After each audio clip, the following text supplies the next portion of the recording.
She mistakenly sent $100 to a wrong number. Billionaire sent $10,000. Sarah Mitchell's hands shook as she squinted at her phone screen through exhausted tears. 3 12-hour shifts in a row at Detroit General, and now Emma's fever was spiking again. The pharmacy closed in 10 minutes. $100, everything left until payday, for the antibiotics that would break her daughter's pneumonia cycle. Before we dive into this incredible story of fate and second chances, drop a comment telling me where you're watching from, and if you're new here, hit that subscribe button and ring the notification bell for more amazing stories of unexpected love. She typed the Venmo username carefully. Her sister had agreed to accept the transfer and pick up the medicine, since Sarah couldn't leave Emma alone. But exhaustion made her fingers clumsy, vision blurry. She entered the amount, added a quick note, hit send. For Emma's antibiotics. Thank you for waiting. The confirmation popped up. Money sent. She collapsed against the kitchen counter, allowing herself 30 seconds of relief before returning to her fevered 6-year-old. Mommy. Emma's voice was small, raspy. Medicine's coming, baby. Aunt Lisa's getting it now. Her phone buzzed. Lisa, did you send it? Nothing came through. Sarah's blood turned to ice. She grabbed her phone, checked the transaction. The username stared back at her, wrong by 1 digit. DanCross92 instead of DanCross29. No. She frantically tried to cancel, but the money was gone. Sent to a stranger. Her last $100 floating in the digital void. She tried calling Venmo support. Closed. Messaged the stranger's account, begging for the return. Nothing. The pharmacy would close. Emma needed those antibiotics tonight. Sarah did something she'd sworn she'd never do. She opened her credit card app, already maxed from Emma's last hospital stay. Declined. She sank to the floor, phone clutched in trembling hands. One typo, one moment of exhaustion. And now her baby would suffer through another fevered night because she couldn't even send money correctly. 2,000 miles away in Palo Alto, Daniel Cross stared at his phone in confusion. Someone had just sent him $100. The note made no sense. Antibiotics? Emma? The sender's username was just Sarah RN. He almost ignored it. People tried creative ways to get his attention, usually entrepreneurs who'd somehow found his personal accounts. But something about the message nagged at him, the desperation in those simple words, the specificity. This wasn't a pitch or scam. This was a mistake. Daniel ran a reverse search on the transaction, a skill from his early hacking days. The sender's profile was sparse but real, a registered nurse in Detroit. The timestamp showed 11:47 p.m. Eastern. Who sent money for antibiotics near midnight? He could have just returned it and moved on. Should have. But Daniel Cross hadn't built a tech empire by ignoring his instincts, and his instincts said this mattered. He found her number through the app's connected contacts feature, ethically questionable but technically possible. Hesitated. Calling would be invasive, but keeping money meant for a child's medicine would be worse. He dialed. Sarah jumped when her phone rang. Unknown California number. She almost declined, probably a debt collector. But desperation made her answer. Hello? Is this Sarah? You just sent money to my account by mistake. Her heart leaped. Oh, thank God. Yes, I'm so sorry. I meant to send it to my sister.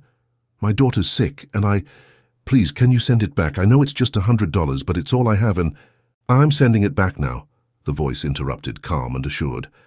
Along with the transfer fee so you don't lose anything. Thank you, she sobbed, not caring that she was crying to a stranger. Thank you so much. You don't understand what this means. Actually, I'd like to understand. Your daughter, Emma. She needs antibiotics. Sarah's protective instincts flared. Why? Because it's midnight where you are. You're sending your last money for medicine, and you sound like you're at the end of your rope. I'd like to help. You're helping by returning the money. The pharmacy's probably closed by now, isn't it? How did he know? Yes. But there's a 24-hour one across town. I'll figure it out. What's wrong with Emma? Something in his voice, genuine concern, not pity, made her answer. Recurring pneumonia. She was premature, her lungs never fully developed. Every cold becomes this. And you're a nurse? Your username says RN? Yes, ironic, right? I can save other people's kids but can barely afford medicine for mine. That's not irony. That's a broken healthcare system. A pause. Check your Venmo. Her phone buzzed. Transaction received, $100. What? No, I can't. That's 10,000. The 100 is yours returned. The rest is... Call it karma balancing. I've been fortunate. You need help. Simple equation. I don't take charity. It's not charity. It's one human helping another. No strings, no expectations. Just please, get Emma her medicine, and maybe something for yourself. When's the last time you ate? Sarah couldn't remember. This is insane. You don't even know me. I know you're a nurse working yourself to exhaustion to care for a sick child. I know you were willing to send your last dollar for her medicine. That tells me everything important. Who are you? A pause. Just someone who received a misdirected plea for help and decided to answer it. Get Emma her medicine, Sarah. The rest we can figure out later. The rest? Whether you keep the money, whether you let me help more, whether you tell me how Emma's doing tomorrow. But tonight, just take care of your daughter. He hung up before she could protest further. Sarah stared at the screen. $10,100 in her account. From Dan Cross 92, she Googled the username. The first result made her drop the phone. Daniel Cross, CEO of Crosstech Industries. Net worth, $2.3 billion. She'd accidentally sent money to one of the richest men in America, and he'd sent it back 10,000-fold. Sarah didn't sleep that night. After getting Emma's medicine and groceries and paying the electric bill that was past due, she lay awake staring at the remaining balance. $9,147, more money than she'd had at once in years. At 6 a.m., she messaged him through Venmo. Emma's fever broke at 4 a.m. Thank you doesn't feel like enough. I'll pay you back. It might take time, but I will. His response came immediately, despite the early hour. Glad she's better. No repayment needed or wanted, but I would like to know how she's doing if you're comfortable sharing. Against every instinct, she was comfortable. Maybe because he'd helped without making her feel small. Maybe because at 4 a.m., watching Emma finally sleep peacefully, she'd needed to tell someone who'd understand the relief. She's sleeping normally now, first time in 3 days. And you? When do you sleep? Next shift starts at 7. Sleep is for people without sick kids and bills. That's not sustainable. Neither is accepting $10,000 from strangers, but here we are. Fair point. Can I ask you something? You gave me 10 grand. You can ask anything. Why nursing? With a sick child, the hours must be brutal. Sarah found herself typing the truth. My daughter was in NICU for 4 months. The nurses saved her life daily. They taught me how to hope when doctors spoke in statistics. I wanted to be that for other parents. That's beautiful. That's exhaustion talking. Ask me again after 3 more 12-hour shifts. Will you tell me? After 3 more shifts? Was he asking to keep talking? This billionaire who could have anyone's attention. Why? She typed. Because at 4 a.m. you thought to tell a stranger your daughter's fever broke. That kind of thoughtfulness is rare. I'd like to know more about someone who maintains grace under that kind of pressure. I ugly cried on the phone to you. That's not grace. That's humanity. Different thing, better thing. Sarah stared at the messages. Who was this man who sent fortunes as easily as compliments? I have to get ready for work, she typed. Not a rejection, but not quite acceptance. Of course, but Sarah, please keep the money. Whatever pride is telling you, whatever voice says you should struggle alone, ignore it. Emma needs you healthy and stable more than she needs you proud. He was right. She hated that he was right. Okay, she sent. And thank you, really. You're welcome, really. Take care of yourself today. Doctor's orders. Wait, wrong profession. CEO's orders? Despite everything, she smiled. That's worse. Stick to thank you. Noted. Have a good shift, Sarah. She got ready for work, checked on Emma once more, and headed to the hospital. The weight that had crushed her chest for months felt lighter. Not gone, She wasn't naive enough to think money solved everything, but lighter. She didn't know that in California, Daniel Cross sat in his empty mansion, staring at their conversation and feeling something he hadn't experienced in years, genuine connection. She didn't know he'd already instructed his assistant to research pediatric pulmonologists in Detroit. She didn't know that a wrong number would become the rightest thing in both their lives, but she'd learn. The messages started slowly. Daniel would check in about Emma. Sarah would update him, always adding some detail about her shift. The baby who'd finally turned the corner, the teenager who'd made her laugh, the elderly man who'd reminded her why she loved nursing despite everything. "You see people," he messaged one evening, 2 weeks after the initial transfer. "Really see them. Not many do that. Occupational hazard. You learn to read micro-expressions when patients can't always verbalize pain. What do you read in text messages from billionaire strangers?" Sarah paused, then decided on honesty. Loneliness. Lots of money. Probably lots of people wanting things. Not many just wanting to know you. Dangerously accurate, Nurse Mitchell. Occupational hazard, remember? What do you read from exhausted single mothers? Strength that shouldn't have to be that strong. Intelligence underutilized. Humor as a coping mechanism. Someone who deserves more than life's given her. Now who's dangerously accurate? Their conversations evolved. Late nights when she couldn't sleep after rough shifts. Early mornings when he was up coding, unable to shut off his brain. She learned he'd built his company from nothing. Parents dead, raised by a grandmother who'd taught him kindness mattered more than code. "She would have liked you," he said one night, 3 weeks into their strange friendship. "She always said the best people were the ones who helped without needing credit. I haven't helped you with anything. You answer my messages. Do you know how many people talk to me without wanting something? My assistant, my lawyer when he's feeling chatty, that's the list. That's sad. That's success, apparently. Everyone wants to be near you, but no one wants to know you." "I want to know you," Sarah typed, before she could stop herself. "Why? Because you sent a stranger $10,000 and cared more about her daughter's fever than your tax write-off. Because you message me about code like I understand it, then explain until I do. Because you're probably the loneliest rich person in America, and you still chose kindness when you could have chosen indifference. You can't know I'm the loneliest. It's 2 a.m. on a Saturday and you're texting a nurse in Detroit instead of at some glamorous party. I can infer. Maybe I like texting you more than parties. Now I know you're lonely. No one likes texting more than parties unless the parties are terrible. My parties are terrible. Want to know a secret? Always. I hide in the server room during company events. It's the only place no one looks for me." Sarah laughed, picturing this billionaire CEO hiding among computers to avoid small talk. "I hide in supply closets when family visits get too much. Kindred spirits in hiding. Except your hiding spots have better equipment. But worse company. Servers don't text back. Give AI a few more years. I'd rather talk to you." The words hung there, loaded with possibility, neither quite acknowledged. Have you ever connected with someone in the most unexpected way? Sometimes the best relationships start with the smallest accidents. Share your story in the comments. 2 months after the wrong number, Daniel made a decision. "I'm going to be in Detroit next week," he messaged. "Board meeting with a potential acquisition. Would you maybe want to get coffee, in person?" Sarah stared at the message for 20 minutes. They'd graduated to phone calls recently. His voice was warmer than she'd expected, with a laugh that came rarely but genuinely.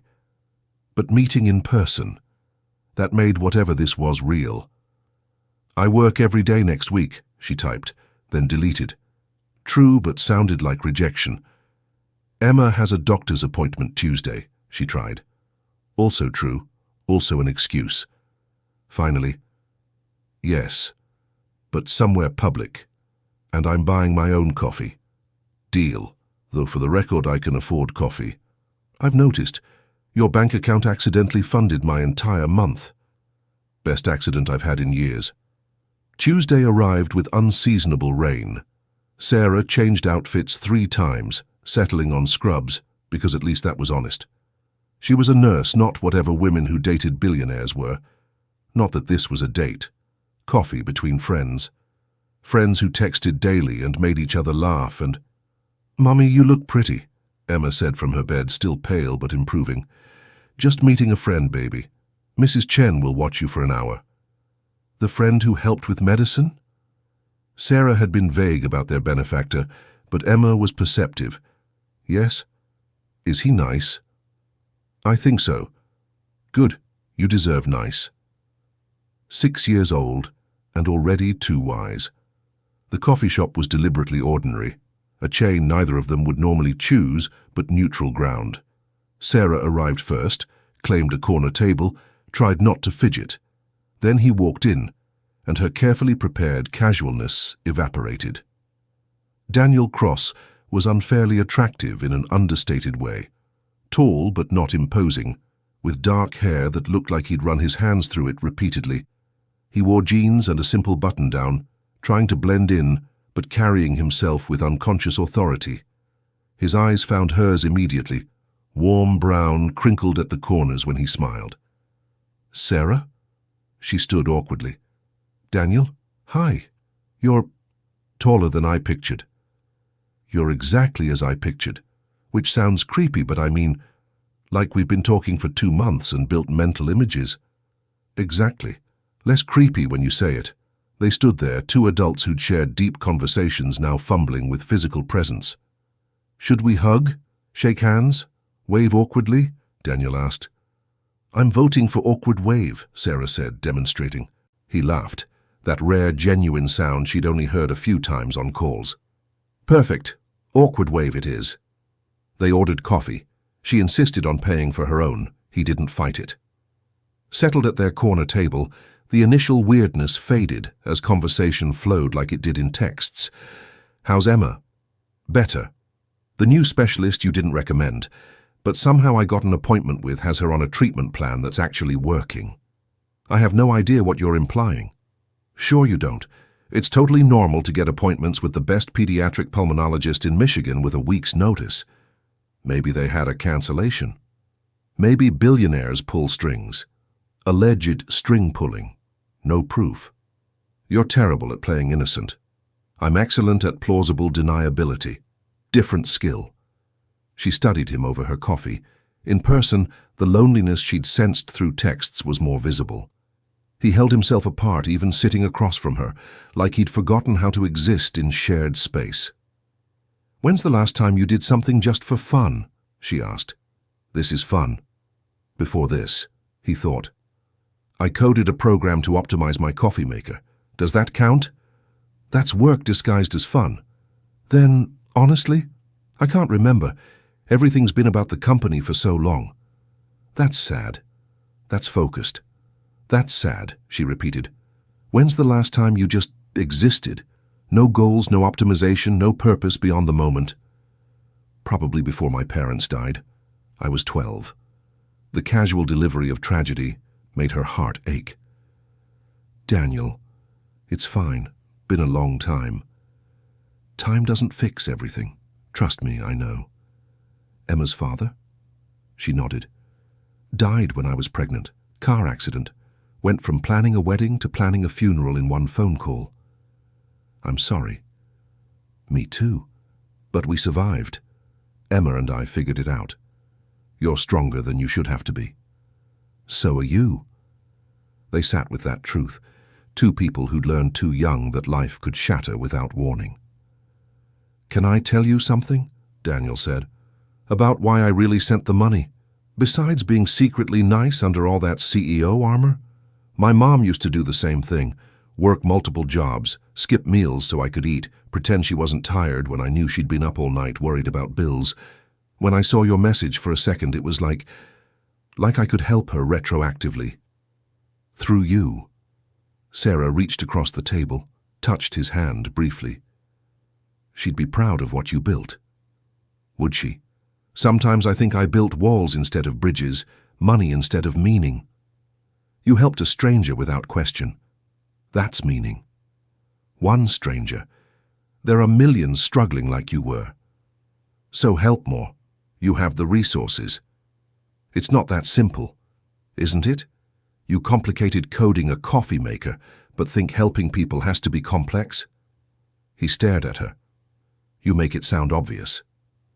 Most good things are. We just overthink them into impossibility. Speaking of overthinking, I should tell you something about who I am, what I am. Daniel Cross, CEO of Crosstech, worth 2.3 billion last I Googled. Did I miss something? You knew?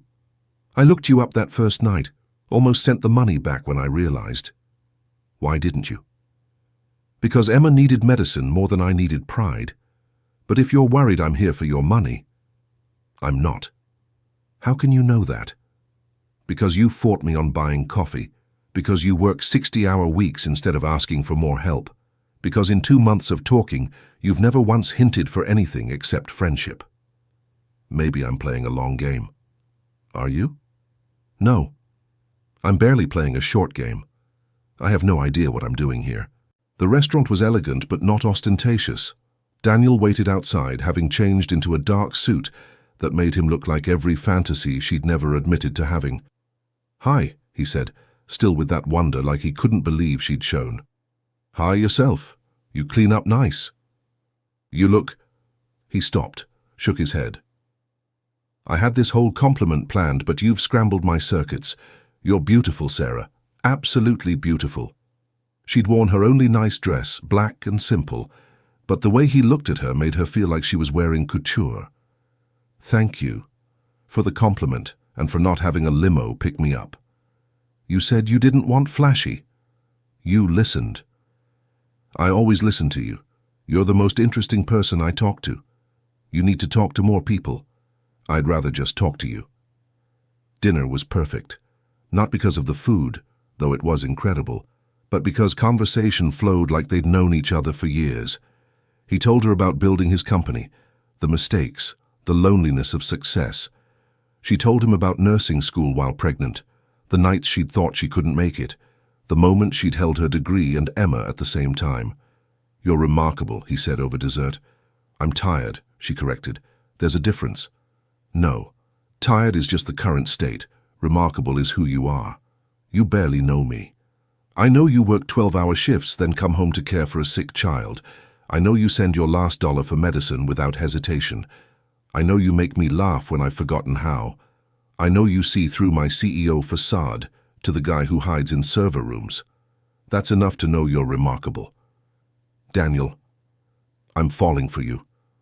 The words rushed out like code compiling. I know it's fast. I know it's complicated. I know there are 1,000 reasons this is impractical. But I'm falling for you, Sarah Mitchell, and I need you to know that before we go any further. Sarah's heart hammered. I can't be a kept woman. I won't be a project or a charity case or... I don't want to keep you. I want to know you, date you, learn what makes you laugh, what makes you angry, how you take your coffee when you're not being stubborn about buying it yourself. I want to meet Emma when you're ready. I want to show you my world, but more importantly, I want to be part of yours. My world is complicated. Single motherhood, long shifts, medical bills. My world is empty. Board meetings, server rooms, talking to you being the highlight of my day. Which sounds more appealing? You could have anyone. I don't want anyone. I want the woman who accidentally texted me 2 months ago and changed everything. Sarah thought about walls and protection and the safety of struggling alone. Then she thought about his laugh, his kindness, the way he'd helped without making her feel small. Okay, she whispered. Okay? We try. Slowly. Emma comes first. Always. And you have to let me pay for some dates because I need to contribute equally, even if the amounts are different. Deal. Though I should warn you, I'm going to fall completely in love with you. It's already started and I don't think I can stop it. I should warn you I might fall right back. Promise? Ask me in a few months. I'll ask you every day until you say yes. They left the restaurant hand in hand, Sarah feeling like she was floating. The driver took them back to her neighborhood, Daniel walking her to her door like this was a normal date between normal people. Can I kiss you? He asked at her doorstep. Please. The kiss was soft, tentative, then deeper as they both relaxed into it. When they parted, Sarah felt rearranged at a molecular level. Worth the wait, Daniel murmured. You waited 2 months. I'd have waited 2 years, 2 decades. You're worth waiting for, Sarah Mitchell. Smooth talker. Honest talker, there's a difference. Go home before I invite you in and scandalize Mrs. Chen. Going. But Sarah, best first date of my life.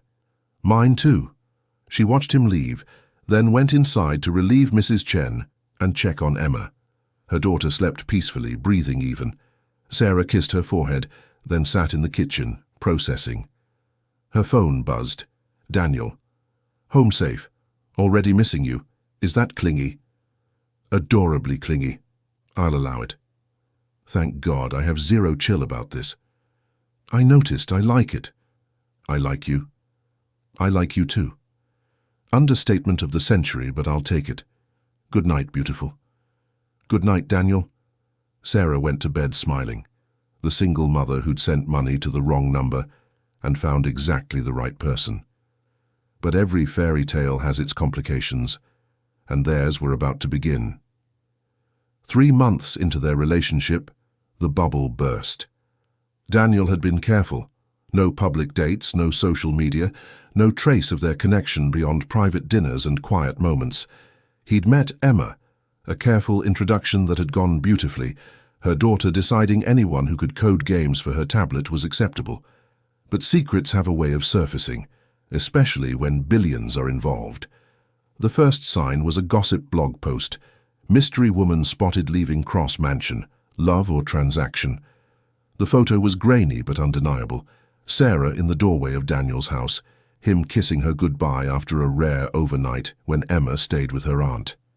It'll blow over, Daniel assured her. These things always do. But it didn't. Someone had done their homework. The next story included details: her name, her job, Emma's existence. Then came the twist that changed everything. From wrong number to right wallet, how a single mom scammed her way to billions. The article detailed their origin story with creative liberties. In their version, Sarah had targeted Daniel, sent money deliberately to catch his attention, played on his sympathy with a sick child. They'd found her credit card debt, her struggles, painted her as a gold digger with a long con. Sarah read it in the break room at work, hands shaking. Her colleagues' eyes followed her differently now. Whispers trailed her down halls. "Is it true?" her supervisor asked. "About you and Daniel Cross?" "We're dating, yes. The rest is lies." "HR wants to see you. This kind of attention. It's disruptive to patient care." The meeting was a blur. Words like media circus and hospital reputation and voluntary leave until things calmed down. She was being suspended for falling in love. Daniel was in Tokyo when the story broke. He called immediately. "I'm flying back. We'll sue everyone. I'll fix this." "You can't fix public opinion, Daniel. Watch me. They suspended me from work. Then I'll buy the hospital." "Stop. You can't solve everything with money." "I can try. Sarah, I'm so sorry. This is my fault. My world, my exposure, our choice. We both knew this was a risk." "You didn't sign up for character assassination." "I signed up for you. The rest is just noise." But the noise got louder. Photographers outside her apartment. Emma's school calling about security concerns. Her neighbors looking at her with judgment or jealousy, neither comfortable. The breaking point came when someone posted Emma's medical records online, illegally obtained, showing every bill, every struggle. The headline, "How far would you go for free healthcare?" Sarah stared at her daughter's private, pain-made public entertainment and felt something inside shatter. "We have to end this," she told Daniel that night. "What?" "No. Sarah, we fight this together." "They're hurting Emma, publishing her medical information, following her to school. I can't protect her from your world. Our world. We're together." "Are we? Because from where I sit, I'm the gold digger and you're the victim. No one's attacking you. You think I care what they say about me? I think you don't have to care. You have billions to insulate you. I have a 6-year-old who asked why people are calling mommy bad names online." Daniel flew back immediately, but Sarah wouldn't see him. She'd moved in with her sister temporarily, away from the photographers. For a week, they existed in painful limbo. Daniel threw lawyers at the problem, got injunctions, had articles removed. But the internet never forgets, and public opinion had already crystallized.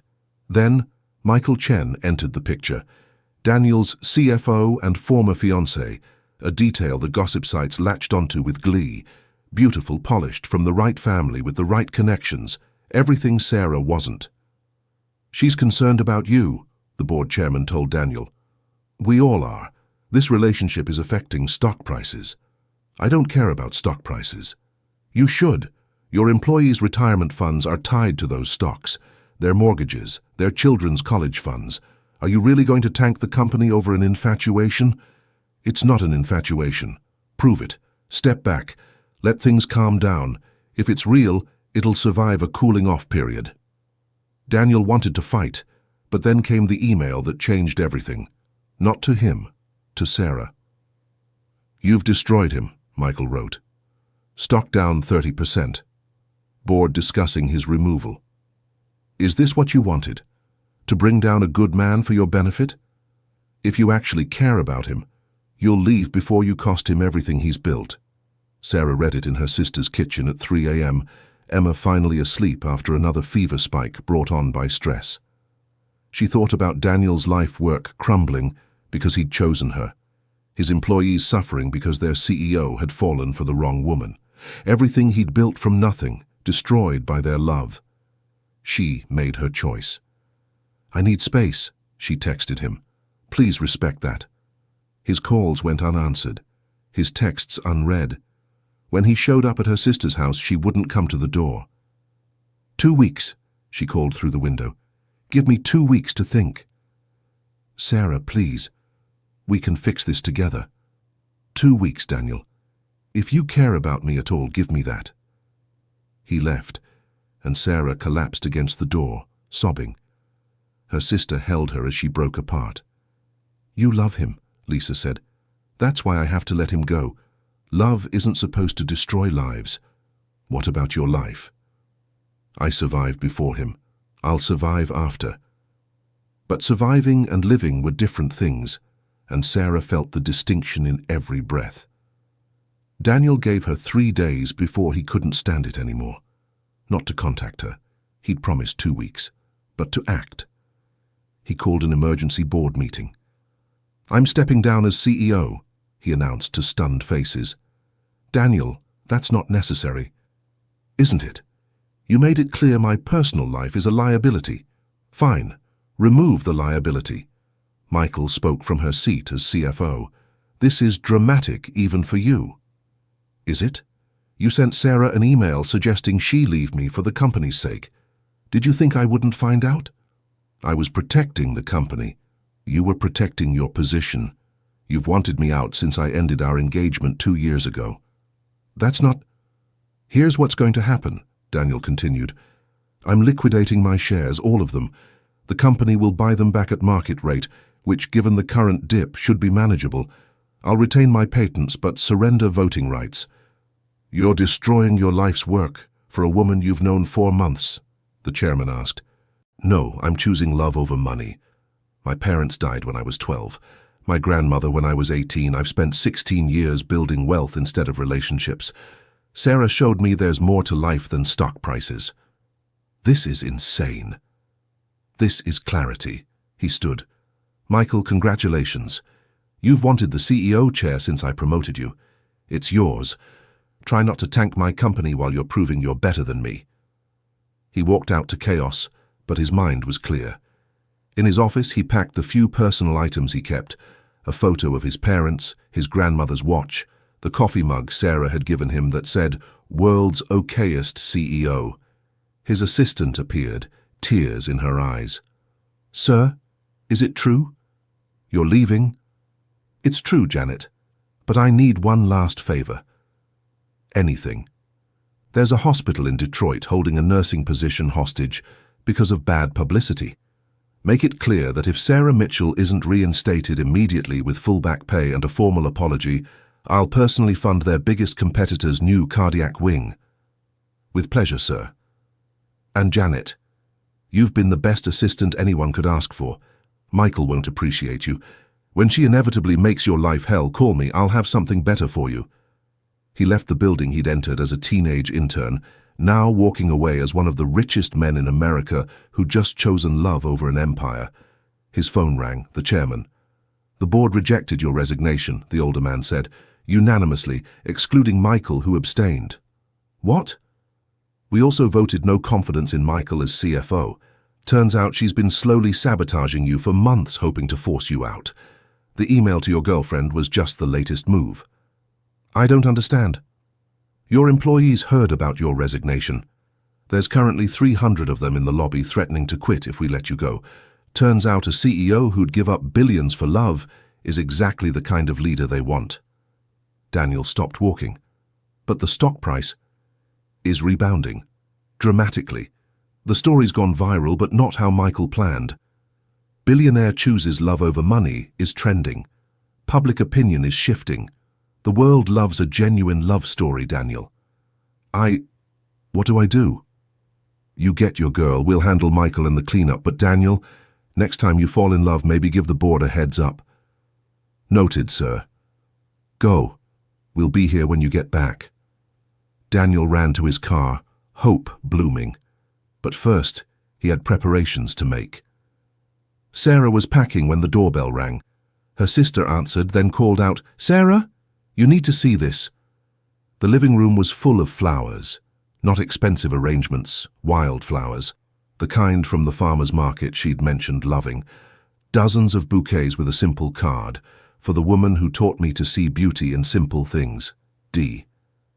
"He's not supposed to contact me for 2 weeks," Sarah said weakly. Technically, he didn't. The delivery guy did. Before Sarah could respond, her phone rang. The hospital. "Ms. Mitchell, we need you to come in immediately."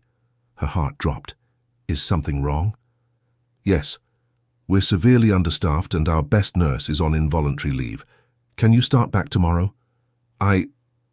"What about the media situation?" "What media situation? We only care about patient care. Also, someone made a very generous donation to establish a pediatric pulmonology wing. They insisted you head the nursing staff selection. Interested?" Sarah sank into a chair. "Daniel." "I'm sorry?" "Nothing." "Yes. I'll be there tomorrow." She hung up to find Emma watching from the doorway. "Are the flowers from Mr. Daniel?" her daughter asked. "Yes, baby." "Good, I miss him. He was teaching me to code." "You miss him?" "He's nice. He doesn't talk to me like I'm stupid just 'cause I'm sick. And he makes you smile, real smiles, not the fake ones." "Emma, are you mad at him?" "No, baby, just scared." "Of what?" How to explain to a 6-year-old. Sometimes people from different worlds don't fit together well. "But you're both from Earth." 6-year-old logic. "It's more complicated." "No, it's not," Lisa interrupted. "You love him. He loves you. Everything else is just noise." Sarah's phone buzzed. A news alert. Crosstech CEO offers to step down for love. Board and employees revolt in support. She read the article with shaking hands. Daniel had tried to give up everything. For her. His employees had refused to let him. For them. Another buzz. This time a text from an unknown number. "Ms. Mitchell, this is Janet, Mr. Cross's assistant. He wanted me to tell you he's respecting your 2-week request. But he also wanted you to know that whether you choose him or not, your job is secure, Emma's medical care is funded, and he'll love you regardless. He says to tell you love isn't about worlds colliding. It's about building a new one together." Sarah was crying now, surrounded by wildflowers and possibility. "Go to him," Lisa said. "It's been 3 days. I asked for 2 weeks." "So? You're allowed to change your mind. That's what strong women do, make decisions, then make new ones when they get new information. What if the media starts again? Then you face it together, like he tried to tell you from the beginning." Sarah looked at Emma, at the flowers, at the life she'd built from stubbornness and love. Then she made a decision. "Can you watch Emma?" "Go get your man, sis." Sarah kissed her daughter, grabbed her keys, and drove to the one place she knew Daniel would be when the world got too loud. The Crosstech building was in chaos when she arrived. Media vans, employees with signs supporting their CEO, board members giving statements. She slipped through the side entrance she'd learned during their secret dates. The server room was quiet, humming with electronic life. And there, sitting on the floor between racks of equipment, was Daniel, still in his suit from the board meeting, tie loose, looking lost. "You're early," he said without looking up. "It's only been 3 days." "How did you know it was me?" "Because you're the only one who ever found me here." He finally looked up, eyes red-rimmed. "Sarah—" She crossed to him, sank to the floor and kissed him, deep and sure and full of apology. "I'm sorry," she whispered against his lips. "I'm so sorry. I let fear win." "You were protecting Emma, I understand." "No, I was being a coward. You offered to face it together and I ran." She cupped his face. "I love you, Daniel Cross. In your world, my world, or whatever world we build together." "Yeah?" "Yeah.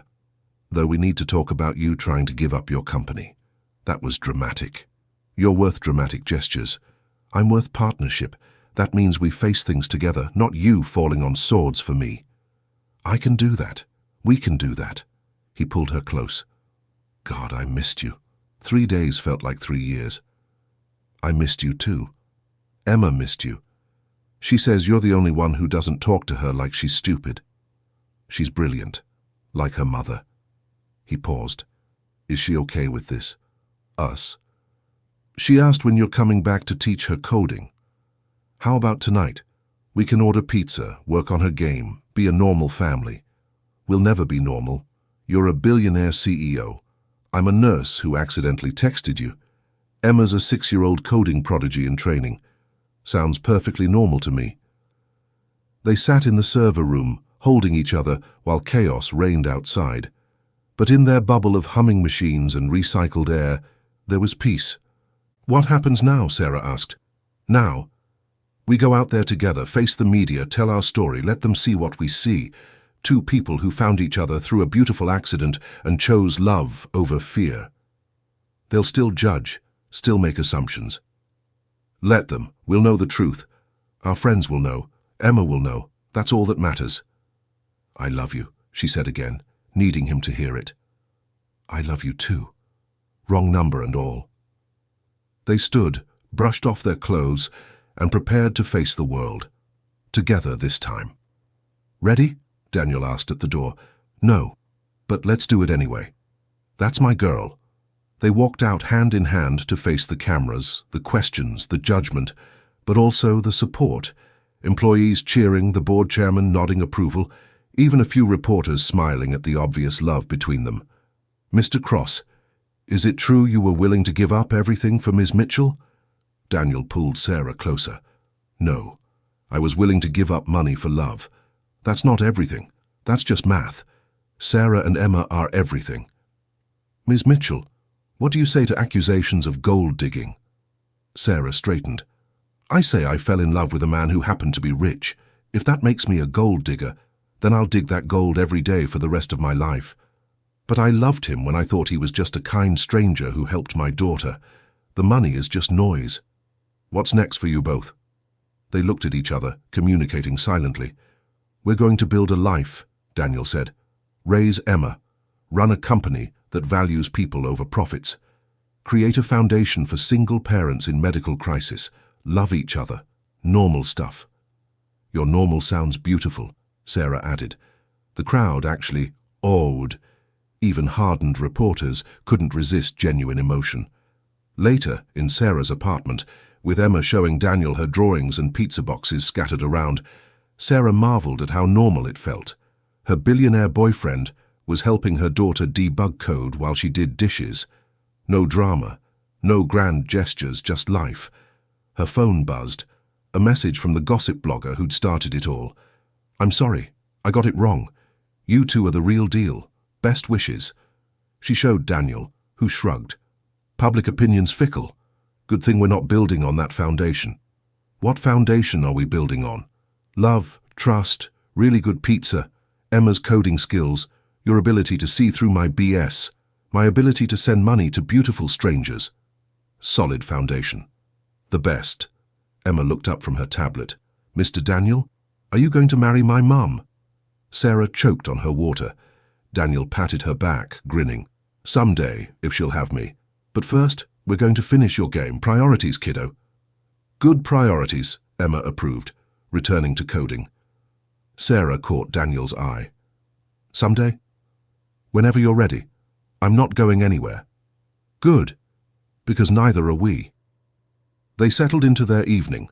A billionaire, a nurse, and a 6-year-old coder. An unlikely family born from a wrong number and right timing. Outside, the media would spin their stories. The public would judge. Life would complicate. But inside there was love, laughter, and the kind of happiness that comes from choosing each other over and over again. Hey, Daniel said suddenly. Thank you. For what? For texting the wrong number. Best mistake anyone's ever made. Best mistake I've ever made too. Emma looked up. It wasn't a mistake. It was fate. Out of the mouths of babes. And maybe she was right. Maybe some wrong numbers are just fate's way of connecting the right people. Either way, Sarah was keeping this number. Forever. If you've ever had a small mistake lead to something life-changing, I'd love to hear about it in the comments. Sometimes the best things in life come from the most unexpected places. Don't forget to like and subscribe for more stories about love finding a way. Against all odds.